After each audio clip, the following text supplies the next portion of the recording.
अस्सलाम वालेकुम बच्चों, welcome to my YouTube channel. बच्चों, आज हमने जो चैप्टर स्टार्ट करना है वो है चैप्टर नंबर 2, जिसका नाम है बायोडाइवर्सिटी। तो ये जो ऊपर मैंने डायग्राम आपको शो की है, तो इस डायग्राम को ही आप देखें तो इसमें आपको मुख्तलिफ़ किस्म के ऑर्गेनिज़म्स नज़र आ रहे हैं। तो बायोडाइवर्सिटी जो है वो किसी ख़ास इलाके में जानवरों की मुख्तलिफ़ इक़साम जो वहाँ पे पाई जाती हैं वो बायोडाइवर्सिटी कहलाती हैं।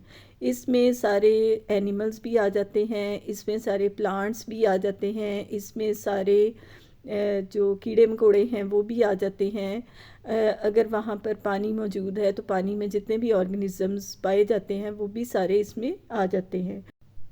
बच्चों, ये जो डायग्राम आपको शो हो रही है ना, तो ये अक़वाम मुत्तहिदा के मुताबिक 22 मई को बायोडाइवर्सिटी डे के आलमी दिन के तौर पर मनाया जाता है। बच्चों, नेक्स्ट टॉपिक हमारा आ जाता है बायोडाइवर्सिटी की अहमियत। बायोडाइवर्सिटी जो है वो इंसानों के लिए बहुत ही ज़्यादा अहम है और बहुत सी अहम खिदमात सर अंजाम देती है। बायोडाइवर्सिटी के कुछ अहम फ़ायद को देखें तो वो वन बाय वन हम देखते हैं। नंबर 1 पे आ जाता है माहौलियाती इस्तेहकाम। बायोडाइवर्सिटी माहौलियाती तवाज़ुन को बरकरार रखने में बड़ा अहम किरदार अदा करती है। जैसा कि बायोजियोकेमिकल साइकिल्स में फॉर एग्ज़ाम्पल कार्बन साइकिल आ जाता है, नाइट्रोजन साइकिल आ जाता है, तो इसमें बहुत से जानदार मिलकर माहौल के तवाज़ुन को बरकरार रखते हैं। फिर नेक्स्ट आ जाता है आबो हवा का कंट्रोल। पौधे और एल्गी कार्बन डाइऑक्साइड को जज़्ब करते हैं और इस तरह आबो हवा को मतवाज़न रखने में मदद मिलती है। फिर आ जाता है जी कुदरती वसाइल। बायोडाइवर्सिटी खुराक, अद्वियात से लेकर तामीराती मवाद तक ईंधन समेत बहुत से वसाइल फराहम करती है। फिर माशी फ़वाइद आ जाए तो बायोडाइवर्सिटी ज़राअत, सियाहत और दवा साजी समेत मुख्तलिफ़ सन्नतों में भी मावनत करती है। बच्चों, नेक्स्ट टॉपिक जो हमारा है वो है क्लासिफिकेशन। अब देखिए, हम बायोडाइवर्सिटी का जिक्र करके हटे हैं। बायोडाइवर्सिटी में हम मुख्तलिफ़ जानवरों को, जानदारों को, उसमें प्लांट्स भी आ जाते हैं, उसमें जानवर भी आ जाते हैं, उन सब को स्टडी करते हैं। तो अब इतने बड़े ग्रोह में से किसी भी जानदार को पहचानना, किसी के बारे में स्टडी करना जो है वो ना सिर्फ मुश्किल है बल्कि नामुमकिन है। तो साइंटिस्ट ने इस मसले को हल करने के लिए एक नई टर्म ईजाद की जिसको क्लासिफिकेशन का नाम दिया गया। बायोलॉजिस्ट जानदारों की तकरीबन 2 मिलियन इकसाम की शनाख्त कर चुकी है। उसमें से तकरीबन 0.5 मिलियन इकसाम जो है वो पौधों की है और 1.5 मिलियन इकसाम जानवरों की हैं। तो जानदारों को उनकी अंदर इख्तलाफात और उनके अंदर जो मुशाबहतें पाई जाती हैं उनकी बुनियाद पर क्लासिफिकेशन की गई। तो क्लासिफिकेशन वो अमल है जिसमें जानदारों को उनमें पाई जाने वाली मुशाबहतों और इख्तलाफात की बिना पर ग्रुप्स और ज़ेली ग्रुप्स में तकसीम किया जाता है। नेक्स्ट बच्चों आ जाता है क्लासिफिकेशन के मकासद और असूल। क्लासिफिकेशन की 2 अहम मकासद हैं, जिनमें से नंबर 1 पे आ जाता है कि जानदारों के दरमियान मुशाबहत और इख्तलाफात का तयन करना ताकि उनका बआसानी मुताला किया जा सके। और नंबर 2 पे आ जाता है कि जानदारों के दरमियान इर्तिकाई ताल्लुकात तलाश करना, यानी जो जानदार इस टाइम पे मौजूद है, पास्ट में उनका किन किन जानदारों के साथ ताल्लुक़ था। ठीक है, तो इसके लिए जेनेटिक्स भी आजकल यूज़ हो रही है। उसके बाद हैं जी क्लासिफिकेशन के फ़वाइद। तो क्लासिफिकेशन के फ़वाइद को मैंने ये 5 पॉइंट्स में लिखा है। नंबर 1 पे आ जाता है मुशाबे जानदार। तो क्लासिफिकेशन की मदद से मुशाबे जानदारों को एक ग्रुप में रखा जाता है जिससे उनकी खसूसियात, ताल्लुकात और इर्तिकाई तारीख को समझना आसान होता है। इससे हमें ज़मीन पर जानदारों की वसी डाइवर्सिटी को समझने में भी मदद मिलती है। नंबर 2 पे आ जाता है स्पीशीज़ का मुवाजना, मुतालिया और मुवाजना। तो क्लासिफिकेशन मुख्तलिफ़ स्पीशीज़ के मुताले और मुवाजना के लिए एक फ्रेमवर्क मुहैया करती है। नंबर 3 है जानदारों के माबैन बाहमी ताल्लुकात। तो क्लासिफिकेशन की मदद से मुख्तलिफ़ जानदारों के माबैन ताल्लुकात को वाज़े किया जा सकता है। नंबर 4 पे आ जाती है नई स्पीशीज़ की शिनाख्त और इर्तिकाई ताल्लुकात।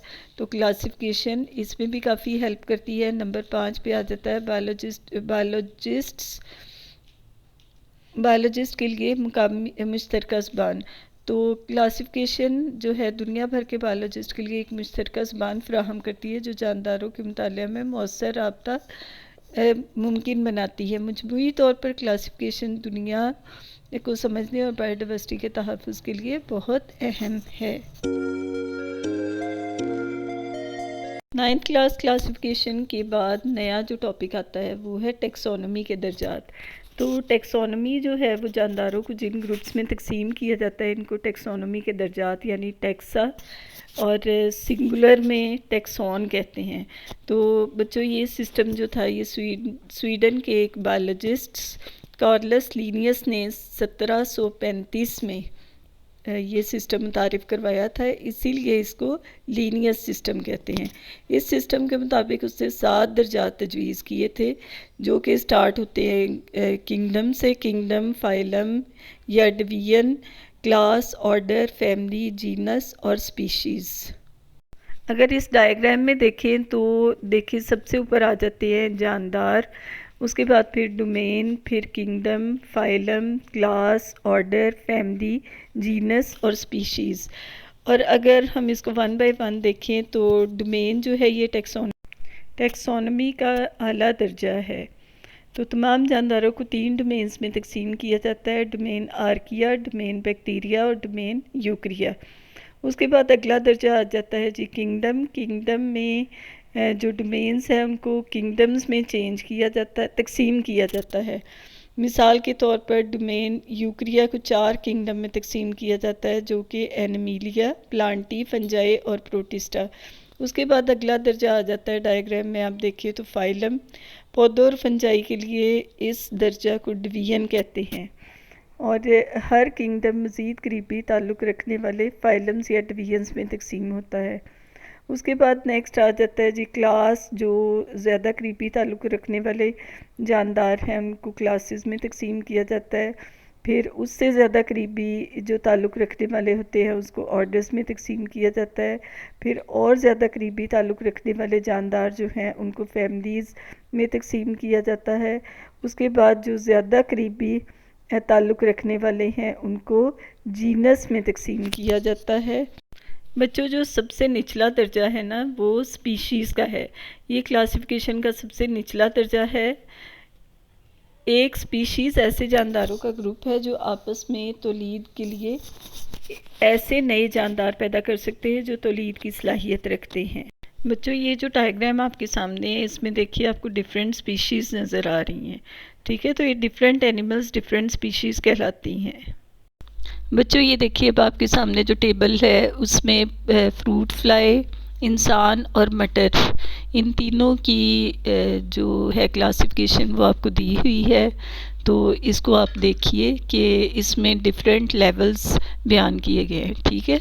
इसके साथ ही बच्चों मैं अपनी ये वीडियो ख़त्म करती हूँ। उम्मीद है कि ये वीडियो भी आपके लिए बड़ी इन्फॉर्मेटिव होगी और मेरे चैनल को सब्सक्राइब करना ना भूलिएगा। Thank you so much. अल्लाह हाफिज़।